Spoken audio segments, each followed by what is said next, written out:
大家好，我是西洋。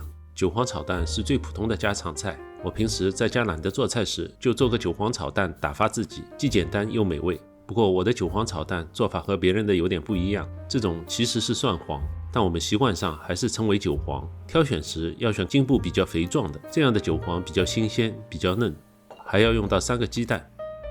先把韭黄切成小段，韭黄和这种蒜黄都是在无光环境下培育出来的，两者口感和长相都很相似，平时大家也不会去严格区分。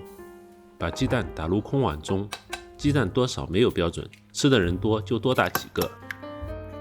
放入1克白胡椒粉，加入2勺鱼露，大概5克左右。鱼露味道鲜咸，和白胡椒搭配起到增鲜去腥的作用。在东南亚等地，这种搭配很常见。都准备好了，锅中加入少许食用油，倒入韭黄，把它翻炒均匀，大概炒到5成熟，看到断生后就可以盛出来了。不要多炒，否则韭黄会出水，会炒老了。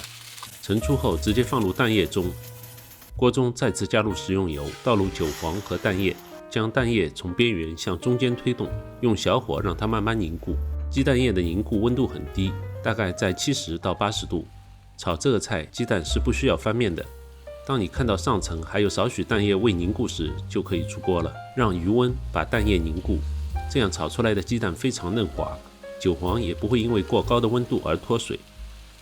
鱼露比较咸，就不用再加盐了。韭黄炒蛋时加点鱼露和胡椒，味道会非常鲜美。韭黄保持鲜嫩又饱含水分，这是我做这一道菜的一点心得，希望大家留言指正。我是西洋，请别忘了订阅这个频道。谢谢您的收看，让我们下期再见。